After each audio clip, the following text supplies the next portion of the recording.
Hello Virgo, Sun, Moon, Rising, and Venus signs. Kamusta kayo? Sana po ay nasa mabuti kayong kalagayan. Welcome back po sa Star Tarot. At kung bago kayo rito, welcome din po kayo. Please subscribe, like, share my videos, and leave me a comment kung nakaresonate kayo. So, first message ni Virgo is 10 of Pentacles. So, this is really, oh wow, Virgo, napakaganda, no? Ng dalawang first two energies ninyo, napakaganda. Kasi both of them are,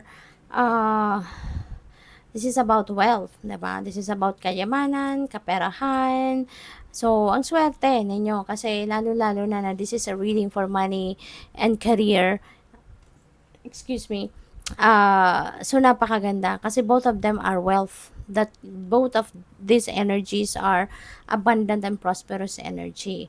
So dito sa Ten of Pentacles, nagpapakita ito na ang iba sa inyo talagang nakapag-save na kayo. Meron na kayong matibay na pundasyon pagdating sa inyong kaperahan. Maaaring meron na kayong mga investments, meron na kayong savings, no? At alam mo yun, nakapag-establish na kayo ng inyong financial future, na-establish nyo na yung inyong money, career, and finances talaga. So, secured na kayo for the long term, kumbaga, no? So, kaya masaya na magiging masaya ang pamilya ninyo, hindi lang ikaw, kundi mga pamilya mo, kasi, kumbaga, anytime na mga kailangan sila ng pera, meron kang paghuhugutan. Alam nila, kampante sila na meron kang pera, meron kayong pera, no?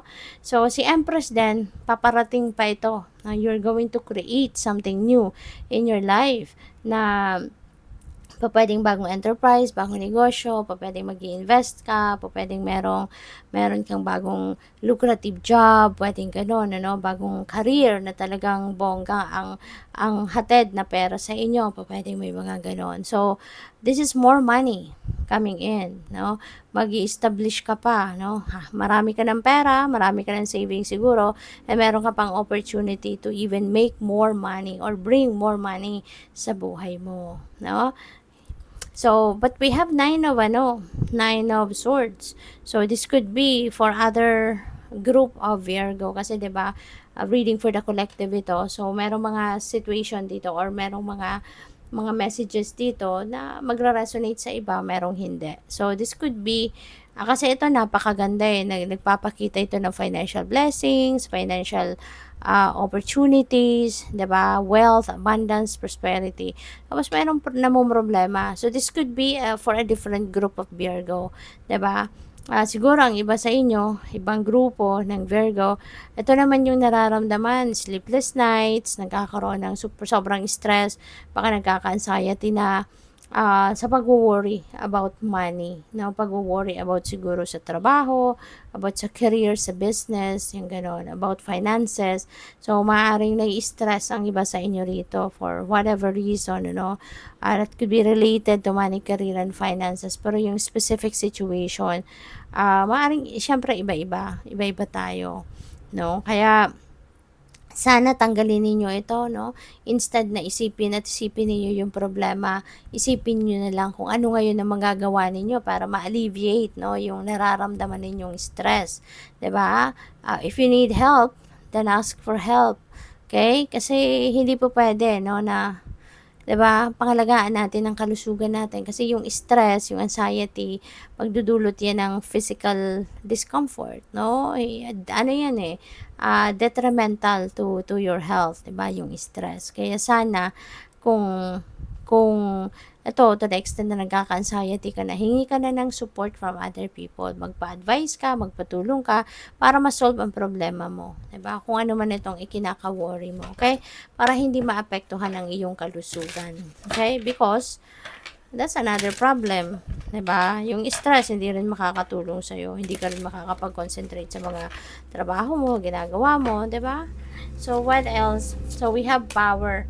Ayan, you have the power to take control of your life, career, and finances. So, focus on your needs. So, yun, di ba? Feeling ko dito, kailangan mo, no? Kung kailangan mo ng support, ng tulong, gamitin mo yung yung tawag dito, maglakas ng loob ka na humingi ka ng tulong. Okay? Kasi, you are O isipin mo, you are more powerful than your fears, you are more powerful than your problems. Okay? Pero, some point, 'di ba, sometimes parang naguguluhan na tayo. So, humingi ka ng tulong. Okay?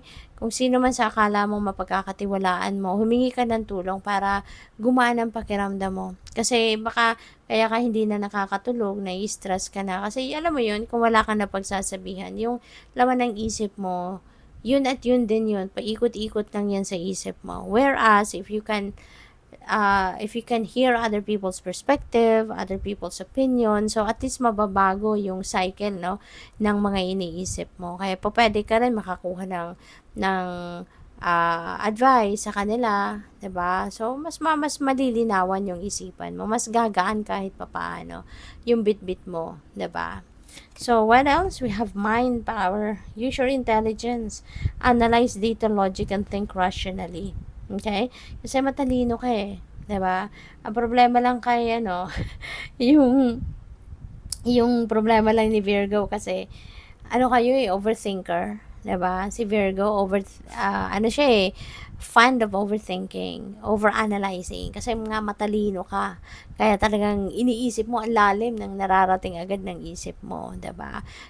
Mabilis ang ikot din ng isip mo. Kaya kumbaga super very analytic ka. 'Di ba?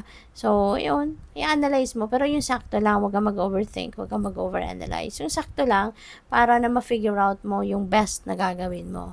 'Di ba? So, what else? We have resources. Be grateful for what you have and save something for the future. Use wisely and as needed. Ayan. So, baka meron pa parating, 'di ba? Baka merong mga perang dadating sa inyo sa ngayon. Kaya, iniimbitahan kayo rito na gamitin mo ito ng tama. 'Di ba? Gamitin mo ito ng tama at kung ano lang ang kailangan, kung ano ng priority. Manage your resources wisely, kumbaga. Okay? So, tignan natin kung ano pa ang mensahe para sa iyo. So, we have weekend sale. Ayan. So, baka magsha-shopping kayo. Nagpaplano siguro kayo mag-shopping. No? So, have fun and enjoy. Pero make sure na yung financial discipline, wag ninyong kakalimutan. Maging stricto pa rin kayo sa sarili mo. Okay? Be strict to yourself na tawag dito, mabili mo lang kung ano ang dapat mong bilhin, kung ano lang ang kailangan. Okay? So, what else? Negotiate. Ayan. So, baka ito yung kailangan mo, no? Para ma-solve mo yung problema mo dito. Para hindi ka na ma-stress, 'di ba? So, baka kailangan mo na makipag-negotiate, makipag-usap, no? Kasi you never know, 'di ba? Maayos naman kausap yung kliyente mo or ng customer mo, or whoever, 'di ba? So, makipag-negotiate ka na lang. 'Di ba? Harapin mo na yung problemang ito kung ganito yung problema mo. So, we have shopping, ayan. Naghihintay talaga kayo ng siguro mahilig kayo talaga mag-shopping, pero feeling ko dito yung shopping mo hindi naman para sa'yo.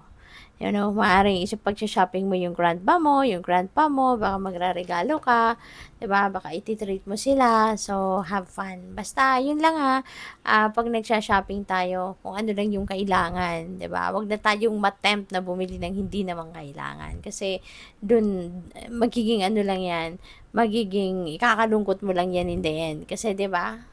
Hindi rin naman madali mag-return, 'di ba? Kung hindi mo naman talaga kakailanganin, no? So sayang. So good luck. Thank you for watching. Love and light. Namaste.